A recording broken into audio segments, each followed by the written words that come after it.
जितासनो, शरीर को ठीक रखिए, ये स्वस्थ रहना चाहिए। इसे हमने व्याधि मंदिर कभी नहीं कहा। कुछ स्थानों पर हमने पढ़ा है, शास्त्रों में ऐसा लिखा है कहीं कहीं इदम व्याधि मंदिरम, पर मुझे तो देवालय ही लगता है। इदम देवालयम, देह देवालयम, मुझे तो देवालय ही लगता है। एयम इदम शिवालयम, आत्मालयम, ज्ञानालयम। इसे तो वेदों में अयोध्या बताया है, इसमें राम रहते हैं। अष्ट चक्रा नवद्वारा देवानां प्रवृद्ध्या। देह का कोई साधन कर ले, शरीर को कोई साध ले तो ये अयोध्या है, फिर ये अयोध्या, फिर ये काया काशी है, फिर ये वितान वृंदावन है। देह को वितान भी बताया गया, ये फिर वृंदावन है, ये काया फिर काशी है,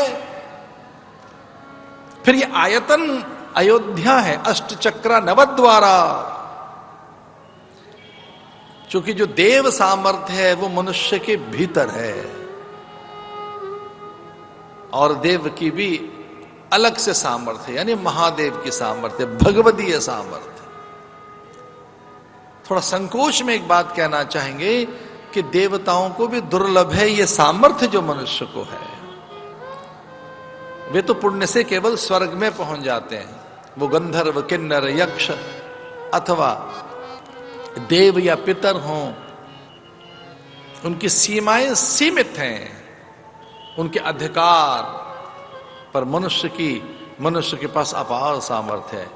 ये ज्ञान के द्वारा ब्रह्मानुभूति कर सकता है, रसानुभूति कर सकता है। ये वेदाभ्यास के द्वारा शास्त्र विचार करके ज्ञान का अनुभव कर सकता है। अहम ब्रह्मास्मि तत्त्वमसि प्रज्ञानम ब्रह्म, आयम आत्मा ब्रह्म की अनुभूति हुई है ज्ञानियों को कि ये चित्त वित्त गति मति गुण धर्म प्रकृति काय कलेवर मैं नहीं हूं, मैं सांसों का सिलसिला धमनियों में बहने वाला रक्त और पाचक रस नहीं हूं, मैं रक्त वर्ण और चिबुक हनु ओष्ठ भुजाएं कपोल वक्षस्थल त्वचा नख रोम नाड़ी, मैं यही नहीं हूं। चिदानंद रूपः शिवोहम शिवोहम। तो शरीर भी ठीक रखिए भाई। फिर दूसरी बात सुखदेव मुनि कहते हैं जित संगो जितेंद्रिय, संग ठीक होना चाहिए आपका। साधन में बात संग की भी है। जित संगो जित संग दोषः,